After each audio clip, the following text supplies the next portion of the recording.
Lagi dengan gue Om Ardi Gendut. Apa kabar teman-teman? Teman-teman, gue mau ngomongin satu komentar lagi nih mengenai kesetiaan terhadap bank. Waduh, gila. Gila, kesetiaan yang menghancurkan ya enggak? Bahasanya gitu lah ya. Itu ada teman-teman kita nih nanya. Ini barusan banget 2 jam lalu nanya. Jadi dia bilang gini, Om, saya tuh udah setia sama bank, salah satu bank ya. Tapi bank itu ketika saya butuh dana untuk ekspansi usaha, banknya nggak mau nyairkan, nggak mau nambahin, sehingga usaha saya bangkrut ya kan. Terus saya kena covid gitu kan, bukan saya kena covid, usaha saya juga hancur sudah, dia bilang seperti itu ya. Mengenai pertanyaan beliau, bukan pertanyaan sih, lebih ke pernyataan beliau, kesetiaannya ya. Ada 2 jawaban yang mau gue jawab ya teman-teman ya. Yang pertama adalah, teman-teman jangan pernah setia sama satu bank. Bank tuh tempat nyari untung teman-teman ya. Mereka tuh baik kalau teman-teman bagus, lancar, usahanya bagus. Mereka tuh galak ketika usaha teman-teman sudah turun. Wajar nggak sih? Wajar, karena kan duit nasabah udah dikasih ke teman-teman, ya nggak? Teman-teman sudah dikasih amanah nih, kalau duit nasabah kita ya dibalikin pokoknya plus bunganya. Hingga teman-teman tiba-tiba usahanya turun, ya mereka galak. Karena apa? Karena mereka punya kewajiban untuk kembalikan dana kredit ke nasabah, nasabah dana ya, kayak orang nabung, deposito, ya enggak? Itu kan harus dibalikin duitnya. Bank tuh tempat muter-muterin duit aja ya. Jadi teman-teman gitu. Bank tuh tempat cari untung, bukan tempat sosial. Jadi ya sesyariah pun yang katanya bagi hasil, tetap saja tidak akan ada istilah bagi rugi ya kan.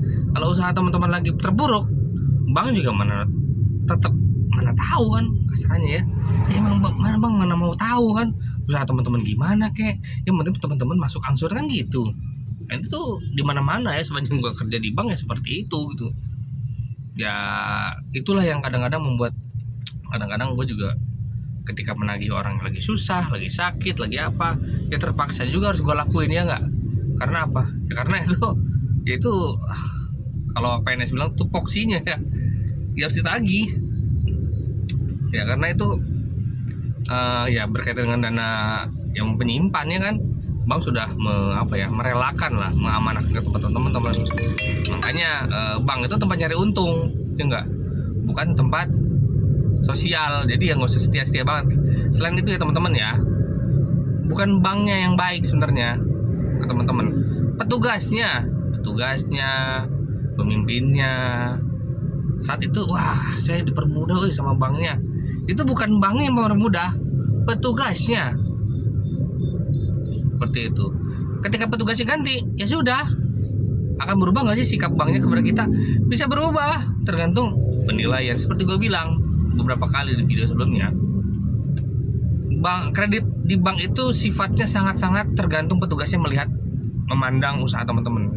Ada petugasnya yang okem ya sikat-sikat aja kan, ada petugasnya yang strike, yang sesuai aturan banget ya susah. Kredit sisa akhirnya itu udah kayak gitu. Jadi yang mencerminkan wajah dari bank itu sebenarnya petugas banknya, bukan banknya.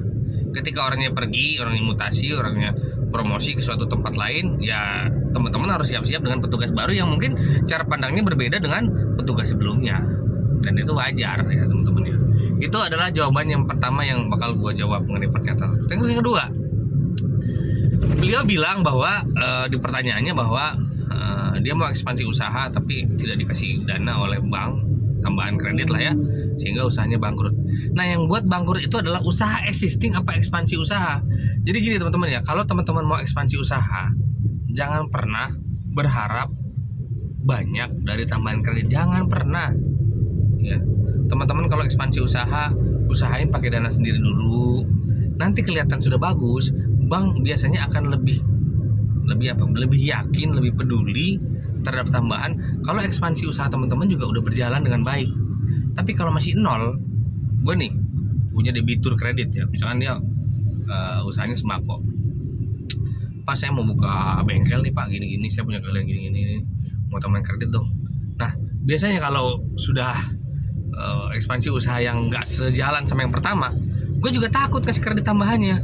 Wah, nanti ekspansi usahanya gagal nih, sementara kredit udah cair kan, kacau kan seperti itu. Kalau misalkan teman-teman nggak dikasih tambahan untuk ekspansi usaha, tambahan kredit untuk ekspansi usaha, ya teman-teman kalau merasakan bank tidak membantu ya nggak usah dilanjutin sih menurut gue ekspansi usahanya, nggak perlu, nanti aja dulu, santai-santai dulu aja pakai usaha yang ada. Justru malah orang-orang bank malah ngelihatnya bahwa waduh ini mau ekspansi usaha nih, takut orang banknya ngasih. Gue juga takut, apalagi misalkan tambahan kreditnya masih 6 bulan dikasih kan, terus minta tambahan kredit dalam waktu singkat, ceritanya sudah banyak mau ekspansi ini. Itu bank takut, bukan senang teman-teman ya. Petugas bank takut sama orang yang terlalu ekspansi usaha. Kalau misalkan teman-teman sudah berjalan bertahun-tahun, terus ekspansi usahanya juga teman-teman sudah apa ya kasarannya sudah nggak nol banget, udah jalan sih ekspansinya, cuman mungkin butuh tambahan, ya itu beda cerita ya teman-teman. Tapi ya sekali lagi gini ya teman-teman ya, cara memandang usaha teman-teman, setiap orang, setiap petugas bank tuh berbeda-beda teman-teman, walaupun satu bank yang sama ya, tergantung selera, tergantung pengalaman, tergantung pemahaman ya, mereka nggak paham usaha kebun sawit yang ya susah mantrinya ngasih kebun sawit, kredit untuk kebun sawit misalkan. Mereka nggak paham tentang karet, susah, tergantung pengalaman mantrinya juga, pernah nggak ngasih karet, pernah nggak ngasih kebun sawit misalkan, seperti itu. Jadi jangan pernah berharap banyak untuk ekspansi usaha dengan tambahan kredit. Ini gini, jangan pernah memaksa petugas bank untuk nyairin kredit. Semakin dipaksa, semakin takut mereka nyairin kredit. Itu yang gue alamin dan gue pengalaman ya. Karena cairin kredit itu ibaratnya kalian PDKT ke cewek lah ya. Semakin kalian terlalu agresif, itu kan cewek semakin risih. Sama petugas bank juga gitu. Pak, kalau sampai nggak cair nih Pak tambahannya, nih usaha saya bangkrut Pak. Itu semakin nggak dicairin. Seperti itu. Semakin takut mereka. Ya, gue juga sama, kalau ada ancaman-ancaman gitu, Pak kalau nggak cairin teman Pak, aduh usaha saya bangkrut Pak. Semakin takut. Ya udah Pak, bangkrutin sekarang aja. Ya udah, kreditnya mumpung belum ditambah, ya udah gitu. Ntar kalau ditambah kreditnya, pasti pikir orang seperti ini. Nanti kalau kreditnya ditambah, nanti gitu lagi, ancaman lagi kan gitu. Ya makanya hitung-hitungan teman-teman kalau mau ekspansi usaha yang agak kesampingkan lah dana bantuan bank tuh, ya. Apalagi tiba-tiba teman-teman akhirnya usahanya juga bangkrut misalkan ya, seperti itu kali cerita. Itu orang bank makin, waduh untung nggak ditambah kreditnya, pasti gitu. Ya untung kita nggak nambah ya, usahanya bangkrut sekarang. Kalau ditambah, misalkan kreditnya sebelumnya 200, teman-teman ngajuin lagi 200 tambahannya. Wah kalau ditambah yang macet 400 juta, bukan 200 juta, mending macet 200 juta kan gitu kan.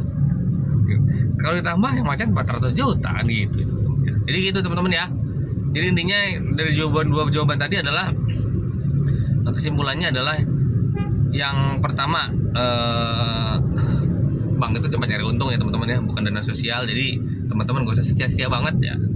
Bank cari untung ya, teman-teman juga cari untung, udah gitu aja, nggak usah terlalu gimana-gimana, karena petugas bank berganti, pemimpinnya berganti, nggak mungkin sebaik yang teman-teman kira sebelumnya. Terus yang kedua adalah jangan pernah terlalu tergantung kepada dana dari bank ya, nggak usah. Oh teman-teman gini ya, prinsip teman-teman ya, kredit bank itu adalah vitamin, jadi bukan utama. Kebanyakan beracun, kurang juga nggak baik ya. Vitamin tambahan aja ya. Yang penting usaha teman-teman sudah jalan, udah syukur gitu aja. Kalaupun ada dana bantuan akan lebih baik, tapi nggak ada dana bantuan dari bank juga, ya sudah, existing tetap berjalan baik kan, seperti itu ya. Oke guys, kita bisa sampaikan ya. Sampai ketemu lagi di video selanjutnya.